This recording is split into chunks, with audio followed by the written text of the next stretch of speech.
Сәлем достар, менің каналыма қош келдіңіздер. Мен бүгін сіздерге тайм-менеджмент туралы айтатын боламын. Және де видеоны соңына дейін көріп, өздеріңізге қажетті ақпараттарды аласыздар деген ойдамын. Егер де видео ұнаса, менің каналыма тіркеліп, лайк басуды ұмытпаңыздар. Тайм-менеджмент уақытты тиімді пайдалану және оны басқаруды үйрену. Қазірде әрбір жетістікке жеткісі келген адам ең алдымен уақытты басқарып үйренуі шарт. Осы орайда батыста уақыт ақша деген ұғым бар. Яғни бізге берілген әрбір уақыт ол мүмкіндік. Оны дұрыс пайдалануды үйренсек, бізден бай адам болмасы анық. Сол себепті де достар, уақытты дұрыс пайдаланайық.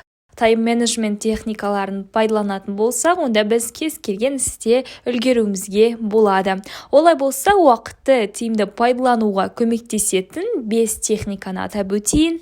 Бірінші техника бұл орындауы қажет істерінің тізімін жасау.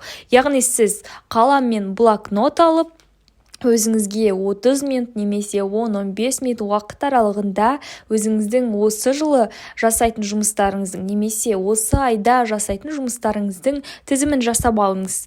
Жалпы ол істерді неліктен қағазға жазу керек? Өйткені ол істерді сіз қағазға жазған кезде барып, сіздің миыңыз ол ақпараттар туралы ойланбайтын болады. Ал егер де сіз оны жазбайтын болсаңыз, ол мида ақпараттар жиынтығы топтаса береді, бірақ сіз олардың бірінші қайсысын орындау керектігін білмейсіз, өйткені сіз ол ақпараттарды жүйеге келтірген жоқсыз. Сондықтан да бұл істі жүйелеп алу үшін ең алдымен өзіңізге қажетті деген және де өзіңіз осы жылы орындағыңыз келетін армандар мен мақсаттар тізімін жазып алыңыз. Ал екінші техника бұл қажетсіз пункттерді өшіріп тастау.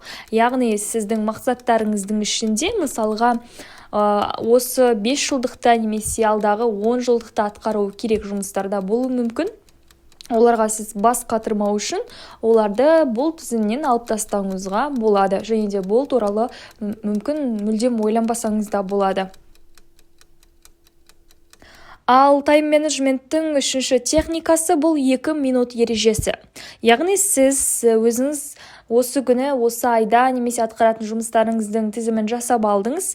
Ең алдымен олардың ішінде 2 немесе 5 минут аралығында жүзеге асатын істер тізімін жасап қойыңыз. Мысалға, сіз жұмыс істеп жатып, гүлдерге су құю керектігін, немесе тағы басқа нәрсе істеу керектігін ойлай бергенше, сол істі 2 минут арасында барып орындап келсеңіз болады. Кез келген, мысалға, жеңіл түрде орындалатын 2 немесе 5 минутыңызды алатын істерді орындап тастайсыз да, сосын өзіңіздің жұмысыңызға кірісе бересіз.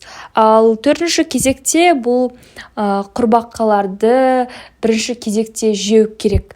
Неліктен бұл құрбақалар, жалпы сіз ойлағандай емес, бұл тайм-менеджментте сондай термин бар, яғни құрбақа деген сіз орындағыңыз келмейтін істер тізімі. Мысалға, сіз ағылшын тілін үйренгіңіз келеді, бірақ оны үйренейін десеңіз сіздің жалқаулығыңыз ұстайды, немесе оған деген шабытыңыз ашылмауы мүмкін, немесе тағы да басқа сондай сылтауларыңыз бар. Ең алдымен бұл нәрсені жасау үшін сіз жаңағыдай тізім жасап алыңыз. Мысалы, осы 2022 жылы сіз ағылшын тілін үйренесіз. Ол үшін сіз арнайы осы айда, мысалға, ақпан айында 3000 сөз немесе 1000 сөз жаттаймын деп тағы да сондай тізімдерді жасап алсаңыз, бұл тізімдегідей сіз күнделікті таңертең бір құрбақадан жеп отыруыңыз қажет. Яғни сіз күнделікті ағылшын тіліне 30 минут уақытыңыз немесе 10 минут уақытыңызды арнап, сол істі орындауыңыз қажет.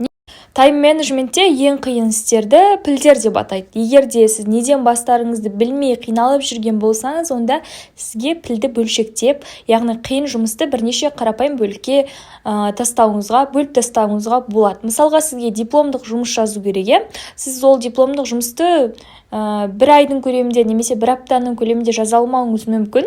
Ең алдымен сізге жоспар құру алу керек болады. Ол үшін сізге алдын ала жоспарды құрып, одан кейін барып, соларды айларға бөліп, осылайша өздерінің, мысалы, 1 айда 10 беттен немесе 20 беттен жазып отыруыңызға да болады. Яғни сізге дипломдық жұмыс деген нәрсе ол өте үлкен піл болып көрінуі мүмкін, бірақтан да сіз сол істерді күнделікті орындаған кезде, онда оның өте қарапайым дүние екендігін түсіне аласыз, және де әрбір бөлік сізге оңай әрі тез орындалады. Достар, осымен тайм-менеджментке арналған техникалар тамам. Егер де видео ұнаса, менің каналыма тіркеліп лайк басуды ұмытпаңыздар.